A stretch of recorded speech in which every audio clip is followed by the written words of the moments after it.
सांसें अटक रही थी, दिल तेजी से धड़क रहा था। वे फुसफुसा रहे थे, या रब्बी हमारे फैसले को सुनो। लेकिन वे इंतजार में थे, वे कांप रहे थे। या रब्बी अब हमारे फैसले को शुरू करो। ये इंतजार सजा से भी कठिन है। हमें जहन्नम में डाल दो, लेकिन यह इंतजार खत्म करो। हम और नहीं सह सकते। लेकिन अल्लाह, जो सबसे बड़ा न्यायाधीश है, उन्होंने उन्हें इंतजार में रखा, क्योंकि दुनिया में उन्होंने अल्लाह के आदेशों को इंतजार में रखा था। उन्होंने नमाज को टाला था, उन्होंने तौबा को पीछे धकेला था, और आज वही इंतजार में है। इसी बीच जहन्नम का आगमन हुआ। अचानक दूर से एक भयानक आवाज गूंजी, जैसे हजारों ज्वालामुखी एक साथ फट रहे हों, जैसे लाखों भूकंप एक साथ आ रहे हों। वह आवाज धीरे धीरे उनके करीब आ रही थी। लोग कानों में उंगलियां डाल रहे थे, लेकिन कोई फायदा नहीं। वह आवाज उनकी हड्डियों को कंपा रही थी, उनकी रीढ़ में समा रही थी।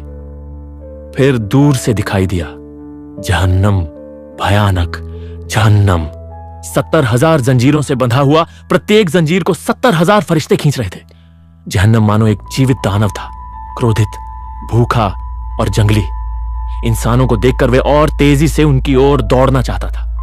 फरिश्ते उसे बड़ी मुश्किल से जंजीरों से रोक रहे थे। जहन्नम गर्जना कर रहा था, वह इंसानों को निगलना चाहता था।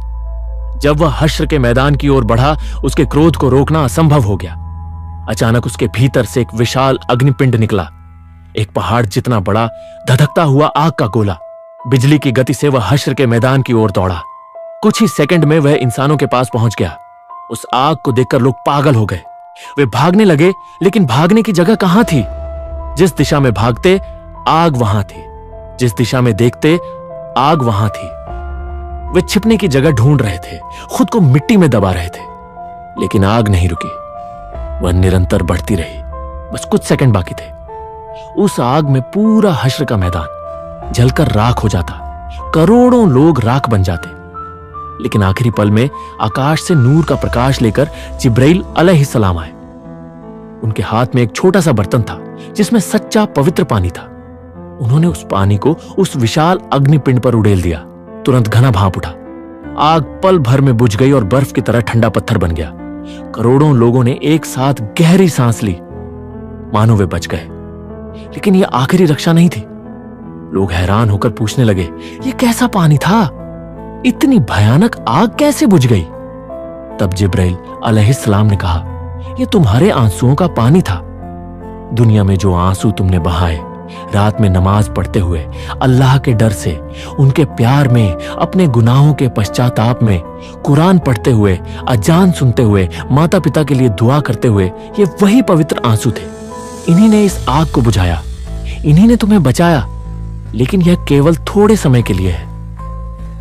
तब मोमिन खुशी से रो पड़े और कहने लगे, अल्हम्दुलिल्लाह, अल्हम्दुलिल्लाह। लेकिन काफिर और अधिक डर से कांपने लगे, क्योंकि उनके पास कोई आंसू नहीं थे, इसीलिए उनके पास कोई रक्षा नहीं थी। फिर हिसाब का समय आ गया। एक एक कर नाम पुकारे जाने लगे। जिसका नाम पुकारा जाता, वह कांपते हुए अल्लाह के सामने